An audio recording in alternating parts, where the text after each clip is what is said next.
Welcome aspirants. पहले academy में एक बार फिर से आपका स्वागत है। तो अपनी जो ये सीरीज चल रही है प्रीवियस ईयर क्वेश्चंस की, उसी में आज फिर से अपन लेके आए हैं ज्योग्राफी के क्वेश्चंस, जो आपकी इंडियन ज्योग्राफी से रिलेटेड होंगे आज वाले क्वेश्चन। तो बिना किसी देरी के अपन शुरू करते हैं। सबसे पहले ये क्वेश्चन देख लीजिए। ये क्वेश्चन आपका रिलेटेड है अटलांटिक महासागर से। तो एक बार देखो इसका प्रकार कैसा है। यहाँ पे दे रखा आपको एक कथन, फिर दे रखा है कारण। कथन और कारण वाले क्वेश्चन पिछले काफी लेक्चर्स में अलग अलग जो सब्जेक्ट्स में आपको बहुत सारे ऐसे क्वेश्चंस आए हैं, तो आपको बताया गया है कि कैसे सोल्व करना है।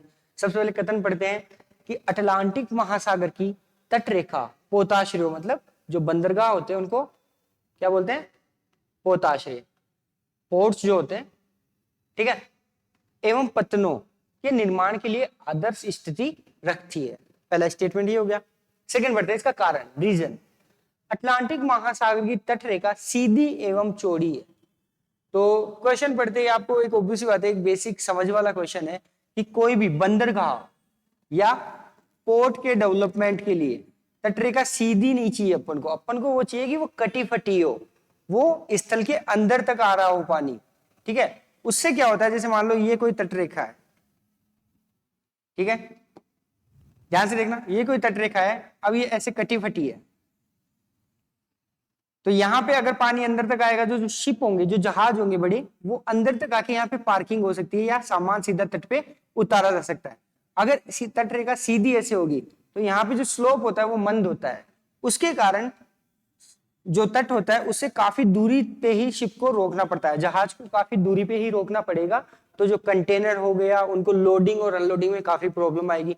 तो आपका रीजन तो गलत हो गया, ठीक है। असर्शन अपन पढ़ते हैं कि अटलांटिक महासागर की तट रेखा पोताश्रय एवं पत्तनों के निर्माण के लिए आदर्श स्थिति रखती है। बिल्कुल सही है, क्योंकि जो आपका नॉर्थ अटलांटिक सी रूट है वो दुनिया का सबसे बिजीएस्ट सी रूट है, समुद्री मार्ग जो है व्यापार के लिए, जो कहां पे है आपको मैं बता दूं, उत्तरी अमेरिका और जो यूरोप वाला पार्ट है जहां पे अटलांटिक महासागर है। मान लो ये आपका उत्तरी अमेरिका हो गया, देखना एक बार ध्यान से, ठीक है, एक सेकंड, ये उत्तरी अमेरिका हो गया मान लो। यहाँ पे आपका अटलांटिक महासागर, ठीक है, और यहाँ पे आपका यूरोप। तो ये जो सी रूट है ये दुनिया का सबसे बिजीएस्ट सी रूट है, ठीक है। आगे चलते हैं अगले क्वेश्चन पे। तो इसका ऑप्शन जो हो जाएगा, सही आंसर हो जाएगा ऑप्शन सी, ए सही है और आर गलत है। सिंपल।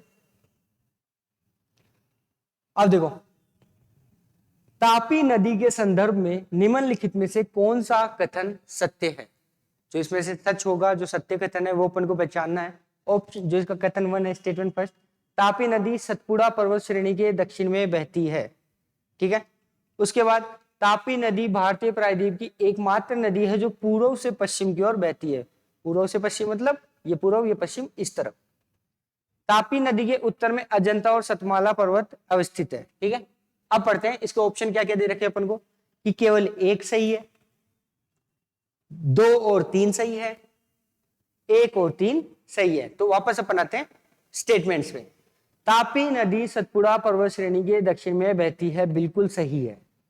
जो सतपुड़ा आपकी पर्वतमाला है उसके साउथ में तापी नदी बहती है। यहाँ पे आपकी सतपुड़ा है तो यहाँ पे तापी बहती है। सेकंड, तापी नदी भारतीय प्रायद्वीप जो पेनिनसुलर इंडिया है उसकी एकमात्र नदी है जो पूर्व से पश्चिम की ओर बहती है। गलत, एकमात्र नदी नहीं है। इसके साथ आपने सुना होगा नर्मदा नदी का नाम। कौन सी? नर्मदा, जो कहां से निकलती है? अमरकंटक प्लेट्यू है मध्य प्रदेश में, अमरकंटक का पठार, वहां से निकलती है। इसके अलावा एक और नदी निकलती है नर्मदा के साथ, वहां से सोन, यहाँ पे सोन, सोन इस तरफ जाके गंगा की सहायक नदी बनती है। नर्मदा और तापी इस तरफ आपकी भ्रंश घाटियों में बहती है, रिफ्ट वैलीज में बहती है। दिशा इनके बहने की होती है पूर्व से पश्चिम, पूर्व से पश्चिम, ठीक है। तो इनका पूर्व से पश्चिम में बहने का कारण क्या है? रिफ्ट वैली, भ्रंश घाटी में बहती है, इसलिए ये कारण है। तो कौन, ये स्टेटमेंट हो गया आपका गलत, क्योंकि तापी के साथ नर्मदा नदी भी पूर्व से पश्चिम बहती है। तापी नदी के उत्तर में अजंता और सतमाला पर्वत अवस्थित है, बिल्कुल गलत। ये इसके दक्षिण में है, क्योंकि महाराष्ट्र नीचे है और ये महाराष्ट्र में स्थित है। तो इसका जो सही उत्तर हो जाएगा वो हो जाएगा आपका केवल एक, जो इसका पहला स्टेटमेंट है केवल वो सही है। आगे चलते हैं, इसकी व्याख्या देख लो। कथन 1 सत्य है और कथन 2 और 3 गलत है। तापी नदी के अलावा नर्मदा भी पूर्व से पश्चिम की दिशा में बहती हुई खंबात की खाड़ी जो गल्फ ऑफ केम्बे है उसमें गिरती है तथा अजंता एवं सतमाला पर्वत श्रेणी नदी के दक्षिण में अवस्थित है। ठीक है, ये क्वेश्चन अपन ने देख लिया। आगे चलते हैं। अभी आपका एक एग्रीकल्चर से क्वेश्चन है। एग्रीकल्चर के कुछ प्रकार होते हैं, उनमें से एक होता है गहन निर्वाह कृषि। तो उसके संदर्भ में आपको स्टेटमेंट दे रखा है कि इस प्रकार की कृषि पारिवारिक आवश्यकताओं को पूरा करने के लिए की जाती है। अगला स्टेटमेंट, इस प्रकार की कृषि में धान मुख्य फसल होती है। अगला स्टेटमेंट, यह कृषि दक्षिण पूर्वी एशिया और पूर्वी एशिया के सघन जनसंख्या वाले मानसूनी प्रदेशों में प्रचलित है। तो जो गहन जो निर्वाह कृषि होती है, देखो निर्वाह कृषि वो होती है कि जो जब कोई एक परिवार या किसान केवल खुद के उपभोग के लिए कोई कृषि करता है कि बस उसको जितनी नीड है उतना उसने प्रोडक्शन किया, वो होती है निर्वाह कृषि। गहन निर्वाह कृषि में क्या होता है कि वो सरप्लस जो होगा उसको मार्केट में बेच देगा। तो पहला ऑप्शन कृषि पारिवारिक आवश्यकताओं को पूरा करने के लिए की जाती है, बिल्कुल सही है। ठीक है, उसके बाद कृषि में धान की फसल मुख्य फसल है, बिल्कुल सही है। आपके जो दक्षिण पूर्वी एशिया और पूर्वी एशिया वहां पे चावल का प्रोडक्शन काफी ज्यादा होता है, तो थर्ड ऑप्शन भी आपका इसका सही है। तो इसका उपयुक्त सभी आपका सही आंसर हो जाएगा। ठीक है, अभी देखो थोड़े दिन पहले कल परसों ही सीएपीएफ का पेपर था यूपीएससी का, उसमें भी एक क्वेश्चन था कृषि से। ठीक है, तो आप ये एक बार कृषि के प्रकार पढ़ लेना क्योंकि इंडिया के पर्सपेक्टिव में क्वेश्चन यहां से आ सकता है। अगेन कृषि के ही जो रिलेटेड है वहां से ये क्वेश्चन है। यहां पे आपको एक सूची एक दे रखी है, सूची यहां पे दूसरी दे रखी है। ठीक है, मैच द फॉलोइंग का क्वेश्चन है। स्थानांतरित कृषि के आपको नाम दे रखे हैं, तो क्वेश्चन पढ़ लेते हैं कि सूची 1 को सूची 2 से सुमेलित कीजिए और नीचे दिए गए कूट में से सही उत्तर चुनिए। पहला ऑप्शन आपको दे रखा है स्थानांतरित कृषि का टाइप है झूमिंग, मिल्पा, रोका और लदान। जगह के नाम देख लेते हैं, मलेशिया, मैक्सिको, ब्राजील और उत्तर पूर्वी भारत। तो सबसे पहले आते हैं झूमिंग पे।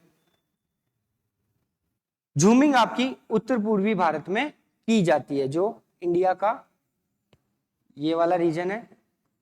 यहां पे आपको जो स्थानांतरित कृषि होती है, दहन और कीर्तन कृषि भी बोलते हैं इसको। क्या बोलते हैं? दहन और कीर्तन, कहने का मतलब जलाया और काटा। पिछले लेक्चर में मैंने आपको बताया था स्थानांतरित कृषि कहते किसको है। यहाँ पे झूमिंग इसको कहते हैं, इंडिया का जो नॉर्थ ईस्ट पार्ट है वहां पे। उसके बाद मिल्पा, तो मिल्पा आपकी है मैक्सिको। कहां पे है? मैक्सिको। उसके बाद लदांग आपकी मलेशिया और रोका ब्राजील। तो इसका जो सही उत्तर हो जाएगा वो जाएगा आपका 4, 2, 3 और 1। ठीक है, ऑप्शन सी इसका सही उत्तर हो जाएगा। ओके, आगे चलते हैं। देश के विभिन्न इस्पात उत्पादक केंद्र और राज्यों के संदर्भ में सूची 1 को सूची 2 से सुमेलित कीजिए। इस्पात क्या होता है? स्टील। तो स्टील एंड आयरन जो इंडस्ट्रीज है इंडिया की, उनका नाम दे दिया, जगह का नाम और कौन से राज्य में स्थित है उसका नाम यहां पे आपको दे दिया। सबसे पहले बात करते हैं जमशेदपुर। तो अगर आप इस्पात केंद्र की बात करो और जमशेदपुर ना आए, ऐसा हो सकता है क्योंकि जो इंडिया की सबसे पहले स्टील इंडस्ट्री लगी थी वो जमशेदपुर में लगी थी। तो जमशेदपुर कहाँ है? यह है आपका झारखंड में। ए में हो गया आपका ऑप्शन 2। तो इधर देखो ए में 2 कहाँ आ रहा है? इन 2 में आ रहा है। तो ये 2 तो हो गए आपके गलत। समझना, क्वेश्चन को समझना। फिर बर्नपुर, बर्नपुर है आपका पश्चिम बंगाल में। कहां पे? पश्चिम बंगाल में। तो अब बी में आ रहा है 1। बी में 1 कहां पे? देखो ये भी 2 में है। ठीक है, फिर आ जाओ भद्रावती। भद्रावती आपका कर्नाटक में इस्पात के अंदर है। तो सी में आ गया 4। सी में आ गया 4। तो ऑप्शन आपका यहाँ पे डी सही हो जाएगा। फिर देखते हैं सलेम। सलेम है तमिलनाडु में। कहां पे है? तमिलनाडु में। तो ऑप्शन डी आपका इसका सही उत्तर हो जाएगा। एक बार अपन सारी जो स्टील एंड आयरन इंडस्ट्री से उसमें नजर डाल देखते हैं। देखो ये है आपका इंडिया का मैप, ध्यान से देखना एक बार इसको। छत्तीसगढ़ में आपका भिलाई इस्पात संयंत्र, जो भिलाई इस्पात संयंत्र है वो यहाँ पे है। ये डिफरेंट डिफरेंट दे रखे हैं। बात करते हैं सबसे पहले इधर राउरकेला। देखो तो राउरकेला जो आपका यहाँ पे उड़ीसा है, उड़ीसा के अंदर है राउरकेला। कौन सा? राउरकेला। ये जर्मनी की सहायता से 1955 में लगाया गया। कब लगाया गया? 1955 में। फिर आप आ जाओ दुर्गापुर। दुर्गापुर है आपका पश्चिम बंगाल में। ये ब्रिटेन की सहायता से ये भी 1955 में लगाया गया। ये देशों की जिनकी सहायता ली गई है ये जरूर याद रखना। तो उड़ीसा का राव केरला किसकी सहायता से? जर्मनी। ठीक है। फिर आपका दुर्गापुर जो पश्चिम बंगाल में है उसमें सहायता ली किसकी? ब्रिटेन की। मैं यहां लिख देता हूं ब्रिटेन। फिर आगे चलते हैं। देखो ये इधर आपका बाराकर आर्के वर्क कुल्टी में बराकर आयरन वर्क्स। फिर आसनसोल में Hirapura. Indian iron and steel company Burnpur Paschim Bangal में 1918 में। और Tata iron and steel works Jamshedpur 1907। जो जमशेद टाटा थे, जो आरएएस का आपका 2021 का प्रीलिम्स का पेपर है उसको उठा के देखना, ये क्वेश्चन पूछा हुआ है। ठीक है, 1907 में इसकी स्थापना की गई थी। फिर गोपालपुर इस्पात संयंत्र उड़ीसा में, विशाखापट्टनम आंध्र प्रदेश में, इधर सेलम आपका तमिलनाडु में आ गया। यहाँ पे ऊपर हो गया आप कर्नाटका में Visvesvaraya iron and steel works, और ऊपर विजयनगर इस्पात संयंत्र कर्नाटक में। तो लिस्ट देख लो एक बार। झारखंड के अंदर है जमशेदपुर और बोकारो। पश्चिम बंगाल में है दुर्गापुर, आसनसोल और बर्नपुर। छत्तीसगढ़ में भिलाई, उड़ीसा में आपका राउरकेला, कर्नाटक में भद्रावती और विजयनगर। बिल्कुल इंपॉर्टेंट है, याद रखना। आंध्र प्रदेश में विशाखापट्टनम और तमिलनाडु में सलेम। ये क्या है? इस्पात संयंत्र, लौह इस्पात संयंत्र इंडिया के। आगे चलते हैं। भारत के संदर्भ में नीचे दिए गए कथनों पर विचार कीजिए। फिर से इंडियन ज्योग्राफी क्वेश्चन देख रहे हैं तो एक बार देख लो। पहला कथन क्या है? भारत का क्षेत्रफल विश्व के कुल भौगोलिक क्षेत्रफल का 3% है। अगला ऑप्शन पढ़ेंगे। भारत की उत्तर पूर्वी सीमा पर बरसोंत पर्वत अवस्थित है। पहला स्टेटमेंट पे आते हैं। विश्व के कुल भौगोलिक प्रदेश का क्षेत्रफल का 3% है, गलत। भारत का क्षेत्रफल लगभग 3 करोड़ 20 लाख जो वर्ग किलोमीटर उसके आसपास है, जो दुनिया के क्षेत्रफल का 2.4% है लगभग। कितना है? 2.4%। जो विश्व का जो भौगोलिक एरिया है, ज्योग्राफिकल एरिया है, उसका कितना परसेंट है? 2.4। तो ऑप्शन में क्या देगा आपको? 3। तो ये गलत स्टेटमेंट हो गया। दूसरे पे आते हैं। भारत की उत्तरी पूर्वी सीमा पर बरसोंत पर्वत अवस्थित है। गलत है, बिल्कुल सबको पता है जिसने इंडियन ज्योग्राफी पढ़ी है, यहाँ पे अपने हिमालय है ऐसे। ठीक है, तो दोनों ऑप्शन यहाँ पे आपके गलत। तो न तो 1 और न ही 2, ऑप्शन डी आपका इसका सही उत्तर हो जाएगा। ठीक है, आगे चलते हैं। अब आप सबको पता है अपने इंडिया में राज्य है, उसके बाद केंद्र शासित प्रदेश है। ठीक है, तो पुडुचेरी, जो पुडुचेरी जिसको अपन कहते हैं, पौंडीचेरी भी कहते हैं, एक केंद्र शासित प्रदेश है। 3 राज्यों में फैला हुआ है। इसके विभिन्न जिलों और उसकी अवस्थितियों के संबंध में नीचे दिए गए युग्मों को सुमेलित कीजिए। तो देखो यहाँ पे जो आपको यनम, कराईकल और माही दे रखा है ना, ये पुडुचेरी के जिले हैं, अलग अलग जगह लोकेटेड है। अगला जो इसका एक्सप्लेनेशन दूंगा मैप के थ्रू समझाऊंगा आपको भी मैं। एक बार क्वेश्चन देख लेते हैं प्रॉपर। यनम का दे रखा है इसने आंध्र प्रदेश, कराईकल का दे रखा है तमिलनाडु, और माहे का दे रखा है केरल। ऑप्शन दे रखे इसने केवल 1, 2 और 3, केवल 3 और 1 और 2, 1, 2 और 3। तो इसके जो सही उत्तर हो जाएगा वो जाएगा आपका 1, 2 और 3। तीनों इसके सही मैच्ड हैं। यनम आंध्र प्रदेश में स्थित है, कराईकल तमिलनाडु और माहे केरल। मैप के थ्रू देख लेते हैं ताकि आपको कंफ्यूजन ना हो। देखो ये आपका प्रायद्वीपीय भारत का नक्शा है। किसका? प्रायद्वीपीय भारत का। तो यहाँ पे आप देखोगे ना, देखो पुडुचेरी का ये यनम वाला पिला जो पार्ट है यहाँ पे स्थित है। ठीक है, उसके बाद नीचे आओगे, ये प्रॉपर पुडुचेरी, उसके बाद कराईकल जो किसका पार्ट है? पुडुचेरी का पार्ट है, ये तमिलनाडु में है। यनम आपका आंध्र प्रदेश में है, और माहे इस तरफ किसमें है? केरला में। एक और इंपॉर्टेंट बात क्या ध्यान रखोगे आप, कि मान लो आपको ऐसे मैच करवा ले कि यनम पूर्वी घाट, कराईकल पूर्वी घाट और माहे पश्चिमी घाट, पश्चिमी तट पे स्थित है, तो ये बिल्कुल सही है। ठीक है, माहे किस तरफ है आपका? जो आपकी पश्चिमी तट रेखा है प्रायद्वीपीय भारत की, उस पे अवस्थित है केरला में। ओके, पुडुचेरी बंगाल की खाड़ी के पूर्व में स्थित एक केंद्र शासित प्रदेश है जो मुख्यतः 4 बिना जुड़े हुए जिलों से मिलकर बना है। चारों कौन कौन से हैं? पुडुचेरी, कराईकल, यनम और माहे। यनम आंध्र प्रदेश में बंगाल की खाड़ी के पास स्थित है, कराईकल तमिलनाडु में, और माहे अरब सागर वाले पार्ट में केरला में स्थित है। ठीक है, फिर आ जाओ अगला क्वेश्चन। निम्नलिखित में भारत के कौन से राज्य अंतरराष्ट्रीय सीमा के साथ साथ समुद्री सीमा को भी स्पर्श करते हैं? तो भारत का नक्शा आप सबने देखा है। क्वेश्चन बहुत ही सोच समझ के फ्रेम किया हुआ है, ये स्मार्ट क्वेश्चन है, ध्यान से देखना कि अंतरराष्ट्रीय सीमा तो बनाए, उसके साथ साथ जो समुद्र है उसको जो वहां पे तटरेखा भी हो, ऐसा कौन सा राज्य है निम्न में से? First Rajasthan, second Gujarat, third Mizoram and then Paschim Bangal. तो राजस्थान से वैसे ही हट गया। राजस्थान अंतरराष्ट्रीय सीमा तो बनाता है पाकिस्तान से, राजस्थान के 4 जिले लगते हैं, सबको पता है, लेकिन समुद्र से राजस्थान का कोई भी हिस्सा टच नहीं होता, तो पहला ऑप्शन गलत हो गया। तो ऑप्शन में देख लो, ए हट गया, सी हट गया और बी हट गया। तो ऑब्वियस आंसर तो आपका आ गया इसी से 2 और 4, मतलब गुजरात और पश्चिम बंगाल इसका सही उत्तर हो जाएगा, जो इंटरनेशनल बाउंड्री भी बनाते हैं और आपका जो ओशियनिक बाउंड्री है समुद्र से भी तटरेखा इनकी मिलती है। आगे चलते हैं। भारत निम्नलिखित कथनों पर विचार कीजिए। फिर से 2 स्टेटमेंट दे दिए, आपको देखना है कौन सा सही और कौन सा गलत है।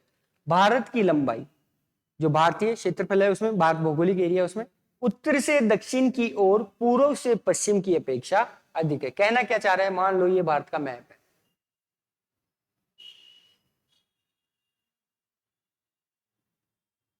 ठीक है, रफ मैप है, तो ये वाली उत्तर से जो दक्षिण वाली लंबाई है वो पूर्व से पश्चिम वाली लंबाई से अधिक है। स्टेटमेंट ये कह रहा है 82 डिग्री और 30 मिनट पूर्वी देशांतर रेखा को भारत का मानक याम्योत्तर, याम्योत्तर का मतलब समय रेखा, ठीक है, माना गया है। निम्नलिखित से कौन सा कथन सत्य है? केवल एक, केवल दो, एक और दो दोनों, और न तो एक और न है दोनों। तो सही उत्तर इसका हो जाएगा एक और दो दोनों। कैसे? जो उत्तर से दक्षिण इंडियन जो लैंड है, मेनलैंड है, स्थल है, उसकी लंबाई ऑब्वियसली पूर्व से पश्चिम से ज्यादा है। मैं आपको मैप के थ्रू क्लियर करवा देता हूं ये चीज। देखो यहाँ पे ये इंडिया का मैप है आपके पास, पॉलिटिकल मैप। नॉर्थ टू अगर आप साउथ इसकी लंबाई देखोगी तो ये है आपकी 3214 किलोमीटर, 3214 किलोमीटर। कहां? नॉर्थ टू साउथ, ठीक है। फिर यहां गुजरात से लेके अरुणाचल प्रदेश जो आपकी पूर्व से पश्चिम लंबाई है वह है आपकी 2933 किलोमीटर, ईस्ट टू वेस्ट। तो ज्यादा कौन सी हो गई? North to south, statement 1 correct. उसके बाद आप देखो 82 डिग्री और 30 मिनट अपना स्टैंडर्ड टाइम है, इंडियन स्टैंडर्ड टाइम, भारतीय मानक समय, जो कि मिर्जापुर से होके गुजरता है, ठीक है। उसके अलावा पिछले जो लेक्चर था उसमें मैंने ये भी बताया था ये कौन कौन से राज्य से गुजरती है। उत्तर प्रदेश, छत्तीसगढ़, उसके बाद नीचे आंध्रा, ठीक है, और उड़ीसा। ओके, तो यहाँ पे आप मैंने आपके जो अभी जस्ट पिछले 2 क्वेश्चन का है उनका एक्सप्लेनेशन लिखा हुआ है, मैंने आपको एक्सप्लेन कर दिया है। आगे बढ़ते हैं। नीचे दिए गए कथनों को ध्यान से पढ़िए। फिर से 2 स्टेटमेंट है, आपको ध्यान से पढ़ना है और बताना है कौन सा सही और कौन सा गलत है। देखो यहाँ पे आपका एक कंसेप्ट भी क्लियर होगा, तो ध्यान से पढ़ना। भारतीय प्लेट गोंडवाना प्लेट से अलग होने के बाद दक्षिण की ओर प्रवाहित हुई। गोंडवाना प्लेट क्या है? प्राचीन समय में जब बिग बैंग हुआ, उसके बाद पृथ्वी का निर्माण हुआ, तो ऐसे एक बहुत बड़ा महासागर हुआ करता था। उसके बीच में एक महाद्वीप था बहुत बड़ा, जो जिसमें सारे महाद्वीप आपस में जुड़े गए थे, जिसको कहा गया पेंजिया। क्या गया? पेंजिया। और ये जो महासागर था इसको कहा गया पैंथालासा। क्या कहा गया? पैंथालासा। आपको पढ़ा हुआ होगा ये फिजिकल ज्योग्राफी में। ये जो पानी भरा हुआ था इसके चारों तरफ, इसको कहा गया पैंथालासा। समय के साथ इसके 2 टुकड़े हुए, ठीक है, 2 टुकड़े हुए। तो फिर से बता देता हूं आपको अच्छे से। 2 टुकड़े हुए थे, ये कुछ इस तरह की आकृति बन गई, देखना ध्यान से। 2 पार्ट में टूट गया, और ये बीच में जो महासागर भरा गया, पानी जो भरा था, इसको कहा गया टेथिस सागर। क्या कहा गया? टेथिस। ऊपर वाला जो आपका ये वाला जो पार्ट था, इसको नाम दे दिया गया अंगारा लैंड। क्या कहा गया? अंगारा लैंड। और साउथ वाले को कह दिया गया गोंडवाना लैंड। क्या कहा गया इसको? गोंडवाना लैंड। देखो मैं अच्छे से बता देता हूं आपको, ध्यान देना इस पे, गोंडवाना लैंड। अब इस वाले पार्ट में अपना जो आज भारतीय उपमहाद्वीप अपन देखते हैं पेनिनसुलर इंडिया, वो इसमें आता था। इसके साथ ऑस्ट्रेलिया, दक्षिणी अफ्रीका, सॉरी अफ्रीका और दक्षिणी अमेरिका वाला पार्ट इसमें जुड़ा हुआ था। तो ये क्या कह रहा है कि अलग होने के बाद दक्षिण की ओर प्रवाहित हुई, बिल्कुल गलत, क्योंकि भारतीय महाद्वीप इसमें अलग होने के बाद उत्तर की ओर आया। ठीक है, उत्तर की ओर आया। यहां से जो एक प्लेट टूटी उसका नाम था यूरेशियन। क्या नाम था? यूरेशियन। अब सेकंड स्टेटमेंट पढ़ो आप, भारतीय प्लेट और यूरेशियन प्लेट की टक्कर के परिणाम स्वरूप हिमालय पर्वत का विकास हुआ। बिल्कुल सत्य बात है। तो इसका उत्तर हो जाएगा केवल ऑप्शन 2। अब मैं बता देता हूं कैसे हुआ। देखो, जब आप कंटिनेंटल ड्रिफ्ट थ्योरी पढ़ते हो, जो प्लेट विवर्तनी की पढ़ते हो, उसमें आप देखोगे जब उसमें बताया जाएगा कि इधर यूरेशियन प्लेट और इधर से इंडो ऑस्ट्रेलियन प्लेट, इनके अभिसरण से, अभिसरण होता है जब प्लेटें एक दूसरे की ओर गति करे। ठीक है, एक दूसरे की ओर गति करती है तो भारी प्लेट तो नीचे धंस जाती है और हल्की प्लेट ऊपर उठ जाती है, जिसके कारण जो आपके नवीन वलित पर्वत है उनका निर्माण होता है। और हिमालय कैसा है? एक नवीन वलित पर्वत है। इसके जैसे ही संसार में रॉकी हो गया, दुनिया की सबसे लंबी पर्वत श्रृंखला एंडीज हो गई, ठीक है, जो कि साउथ अमेरिका में है, रॉकी आपका नॉर्थ अमेरिका में है। तो इसका ऑप्शन 2 बिल्कुल सही है। चलो आगे चलते हैं। निम्नलिखित में से कौन कौन सा क्षेत्र प्रायद्वीपीय खंड के भाग है?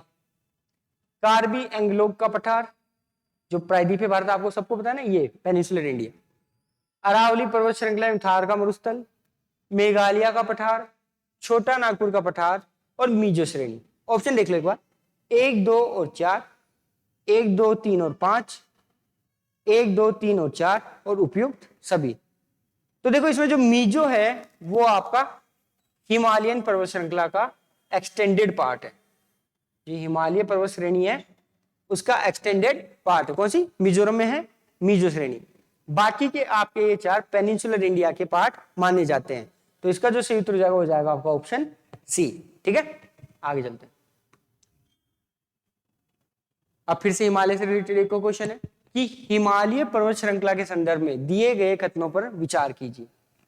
हिमालय पर्वत श्रृंखला की भूवैज्ञानिक संरचना तरुण, दुर्बल और लचीली है। बिल्कुल सही, क्योंकि न्यू फोल्ड माउंटेन है, नवीन वलित पर्वत श्रृंखला है, वहां की जो चट्टानें वो काफी कमजोर और दुर्बल रूप से जुड़ी हुई है। तभी तो देखो हिमालयन क्षेत्र में लैंडस्लाइड भी ज्यादा आता है, लैंडस्लाइड आते ही बहुत बड़ा पार्ट धंस जाता है। ठीक है, उसके अलावा भूकंप वाला जो हाई जो प्रोबेबिलिटी वाला जोन है उसमें आता है। उसके बाद हिमालयन पर्वत श्रृंखला वर्तमान समय में भी बहिर्जनित तथा अंतर्जनित बलों की अंतःक्रियाओं से प्रभावित है। किसी भी पर्वत का निर्माण जब होता है तो उसमें 2 रोल होते हैं, एक अंतर्जात बल जो एंडोजेनिक फोर्सेस होते हैं, सतह के अंदर से लगते हैं, जैसे मैग्मा से हो गया। उसके बाद होता है एक्सटर्नल फोर्सेस, बहिर्जात बल, जो कि पानी हवा से लगता है, उनके द्वारा अपरदन होता है या जमाव होता है, निक्षेपण जिसको कहते हैं। तो ये ऑप्शन भी आपका सही हो जाएगा। सही उत्तर हो जाएगा आपका 1 और 2 दोनों। थोड़ा सा हिमालय बना कैसे, कौन कौन सी प्लेट के अभिसरण से बना, अभी मैंने आपको बताया, यूरेशियन और इंडो ऑस्ट्रेलियन। कैसा पर्वत है? नवीन वलित पर्वत है। आगे चलते हैं। और आज भी ऐसा कहा जाता है कि हिमालय की ऊंचाई कुछ सेंटीमीटर हर साल या हर दशक में बढ़ रही है। ये देखो, ये आपके हिमालय का मैप दे दिया है, रफ मैप है, देखो यहां पे आपका नॉर्थ वेस्ट से नॉर्थ ईस्ट तक फैला हुआ है। यहां पे आपको पता है हिमालय, इधर से हिंदू कुश और उधर से कुनलुन कहां मिलती है? पामीर की नोट में मिलती है। पिछले लेक्चर में मैंने ये बताया था। ठीक है, ओके, चलो आगे चलते हैं, अगला क्वेश्चन देखते हैं। हमारे देश के अधिकांश भाग में किस प्रकार के वन पाए जाते हैं? तो इससे मुझे याद आया, आप वन सर्वेक्षण रिपोर्ट जरूर पढ़ लेना। मैंने जो पिछली अपनी पहले एकेडमी के चैनल पे भी मिल जाएगी, करवा रखा है उसको। वनों के प्रकार पूछे हैं कि सबसे ज्यादा सर्वाधिक किस प्रकार के वन पाए जाते हैं। इंडिया की बात हो रही है। उष्णकटिबंधीय वर्षावन, उष्णकटिबंधीय पतझड़ वन, पर्वतीय वन या मैंग्रोव वन। तो देखो, पर्वतीय वन तो कौन से थे? जो पर्वतों पे पाए जाते हैं। मैंग्रोव वन जो समुद्र और स्थल के बीच में दलदली इलाका होता है वहां पाए जाते हैं। उसके बाद उष्णकटिबंधीय वर्षावन, जो ट्रॉपिकल रेन फॉरेस्ट होते हैं, जैसे कि अमेजन वर्षावन, तो वो सर्वाधिक कैसे हो सकते हैं इंडिया में? इंडिया की जो अवस्थिति देखोगे आप, नदन हेमिस्फीयर में स्थित है, उत्तरी गोलार्ध में स्थित है, कर्क रेखा लगभग बीच से होकर गुजरती है। तो यहाँ पे जो अपने सर्वाधिक वन पाए जाते हैं वो है उष्णकटिबंधीय पतझड़ वन। पतझड़ वन होते हैं जो एक निश्चित समय होता है, एक सीजन होता है जब ये अपने पत्ते त्याग देते हैं और समय के साथ वापस से नए पत्ते इनकी टहनियों पे आ जाते हैं। तो इसका सही उत्तर हो जाएगा ऑप्शन बी। तो देखो, हमारे देश के बहुत बड़े भाग में उष्णकटिबंधीय पतझड़ वन पाए जाते हैं। इनको मानसूनी वन भी कहा जाता है। क्या कहा जाता है? मानसूनी वन। ये कम घने होते हैं और वर्ष के एक निश्चित समय में अपनी पत्तियां गिरा देते हैं। मैप की तरफ ध्यान देना प्लीज, एक बार मैं समझा देता हूं आपको। यहाँ पे देखो, जो बिल्कुल एकदम डार्क एरिया ये वाला है ना, डार्क ग्रीन, ये हो गया, ये हो गया, यहाँ आपको सदाबहार वन, ठीक है, उष्णकटिबंधीय वर्षावन भी जिनको कहते हैं, वो यहाँ पाए जाते हैं पूर्वी घाट के कुछ क्षेत्र में, पश्चिमी घाट में और नॉर्थ ईस्ट में।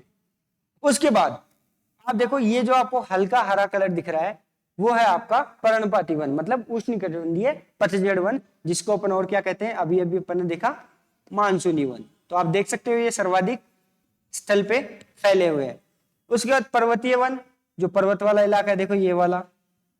उसके बाद आ गया आपका मैंग्रोव वन। मैंग्रोव वन देखो यहाँ पे थोड़ा सा है, फिर यहाँ है, यहाँ गुजरात के पास थोड़ा सा है तट पे, और उधर अंडमान है निकोबार में भी आपको मैंग्रोव वन देखने को मिलेंगे। फिर बात आती है कटीले वन, जो रेगिस्तान में होते हैं। कहाँ होते हैं? मैक्सिमम रेगिस्तान में, सूखी वनस्पति। वो ऑब्वियस बात है, कहाँ देखने को मिलेगी आपको? राजस्थान के और गुजरात के पश्चिमी भाग में, ठीक है, डन। बाकी मैं फिर से कहूंगा, वन सर्वेक्षण रिपोर्ट जरूर देख ले। अगेन स्टेटमेंट और रीजन वाला क्वेश्चन आ गया, देख लेते हैं। नीचे दिए गए कथन और कारण को ध्यानपूर्वक पढ़िए और फिर अपन को कूट में से सही उत्तर चुनना है। कथन की बात करें, असरन भारत के उत्तर में अवस्थित लद्दाख एक शीत मरुस्थल है। देखो, लद्दाख एक पठार भी है, जो इंडिया का सबसे ऊंचा पठार है वो कौन सा है? लद्दाख। मरुस्थल भी है। मरुस्थल की परिभाषा क्या होती है? वर्ष भर में जहां 25 सेंटीमीटर से कम बारिश हो वो होता है मरुस्थल, ठीक है, 25 सेंटीमीटर से कम, और वहां पे जीवन थोड़ा जटिल हो, ठीक है, कॉम्प्लिकेशंस होती है ज्यादा, जीवन जीना कठिन होता है, टेम्परेचर भी ज्यादा होता है, शुष्क परिस्थितियां पाई जाती है, ड्राई कंडीशन। लेकिन यहाँ पे लद्दाख के लिए इसने क्या कहा गया है? शीत मरुस्थल है। बिल्कुल सही बात है, क्योंकि वहां पे टेम्परेचर कम रहता है, लेकिन जो परिस्थितियां होंगी वो ड्राई होंगी, शुष्क होंगी। लद्दाख हिमालय के वृष्टि छाया क्षेत्र में अवस्थित है। बिल्कुल, वृष्टि छाया क्षेत्र क्या होता है? देखो, मान लो ये कोई पर्वत है, ठीक है, अब यहाँ पे इस तरफ से हवाएं आती है जो नमी लेके आ रही है, यहाँ पे ये ऊपर उठेगी ढलान के साथ और इस वाले क्षेत्र में क्या करेगी? बरसात, ठीक है। सूखने के बाद क्या होंगी? जब वर्षा हो जाएगी, हवाओं में से पानी वर्षा के रूप में नीचे गिर जाएगा तो वो हल्की हो जाएंगी, हल्की होंगी वो इस तरफ आएंगी, और इधर होगा आपका कम बारिश या बिल्कुल ही ना के बराबर बारिश। ये हो गया आपका वृष्टि छाया क्षेत्र, जो पर्वत के दूसरी ओर स्थित होता है। तो बिल्कुल आपका कारण भी सही है और कथन भी सही है, तो ऑप्शन ए आपका सही उत्तर हो जाएगा, ठीक है, क्योंकि आप ज्योग्राफिकल लोकेशन देखोगे अगर लद्दाख की, तो वो वृष्टि छाया क्षेत्र में आता है। कैसा मरुस्थल है? शीत मरुस्थल है। चलो अगला क्वेश्चन, मैच द फॉलोइंग है। भारत में भूतापीय ऊर्जा संयंत्र कहां कहां स्थित है? एनर्जी से क्वेश्चन है, ऊर्जा से क्वेश्चन है, देख लेते हैं। नागालैंड, जम्मू कश्मीर, हिमाचल प्रदेश और मेघालय। ऑप्शन दे रखा आपको, केवल 1 और 2, केवल 2 और 4, केवल 2 और 3 और 1 2 3 4। इसका जो सही उत्तर हो जाएगा आपका जम्मू कश्मीर और हिमाचल प्रदेश, 2 और 3। बाकी आपका मेघालय और नागालैंड में भूतापीय ऊर्जा नहीं है। मैप के थ्रू समझा देता हूं आपको, ठीक है। देखो, लद्दाख में यहां पे है पूगा और हिमाचल प्रदेश में है मणिकरण। यहां पे 2 आपको भूतापीय ऊर्जा के संयंत्र देखने को मिल जाएंगे। उसके बाद चांसेस कहां कहां है? देखो, इधर राजस्थान के बाद सोहना में भी इसके चांसेस है, फिर गुजरात में तुआ हो गया, उनाई हो गया, धोलेरा हो गया, गणेशपुरी महाराष्ट्र में हो गया, तातापानी हो गया, ठीक है। फिर इधर यहां पे प्रोबेबिलिटी है लेकिन अभी संयंत्र नहीं है। तो तापीय ऊर्जा होती क्या है? तापीय ऊर्जा तो होती है जो कोयले से बनती है। भूतापीय ऊर्जा क्या होती है?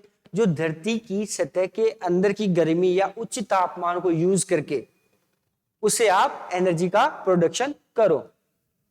ताप ऊर्जा से जो पृथ्वी से प्राप्त की जाती है भूतापीय ऊर्जा कहलाती है। पृथ्वी के अंदर गहराई में बढ़ने के साथ तापमान में लगातार वृद्धि होती है, मैग्मा होता है गर्म नीचे। कभी कभी यह तापीय ऊर्जा भू सतह पर गर्म जल के झरनों के रूप में प्रकट हो जाती है। जैसे अगर आप केदारनाथ जाओगे तो वहां पे भी गौरी कुंड है, और बद्रीनाथ जाओगे तो वहां पे भी एक जगह है जहां पे ये गर्म पानी के झरने जमीन के अंदर से निकलते हैं। ठीक है, झरने नहीं मतलब धुआंरे। भारत में भूतापीय ऊर्जा संयंत्र हिमाचल प्रदेश में मणिकर्ण और जम्मू कश्मीर में लद्दाख के पूगा घाटी में स्थित है, जो कि मैंने आपको बता दिया। चलो आगे चलते हैं। भारत में लो इस्पात कारखाना Tata iron and steel company TISCO की स्थापना कहाँ की गई थी? अभी थोड़ी देर पहले जब अपन ने दूसरा या तीसरा क्वेश्चन देखा था तो इसकी चर्चा की थी। ऑप्शन देख लो, पश्चिम बंगाल, झारखंड, छत्तीसगढ़ और कर्नाटक। सही उत्तर इसका हो जाएगा झारखंड का जमशेदपुर। थोड़ी देर पहले चर्चा की थी अपन ने। कब की गई थी? 1907 में। ठीक है, पूछा हुआ क्वेश्चन है ये। ठीक है, आगे चलते। 1907 में जे.एन. टाटा ने टिस्को की स्थापना वर्तमान झारखंड के जमशेदपुर, जिसको साक्षी है वहां एक जगह, यह कारखाना स्वर्ण रेखा और खरकई नदियों के संगम पर स्थित किया गया है। इंपोर्टेंट है, ध्यान रखना, स्वर्ण रेखा और खरकई।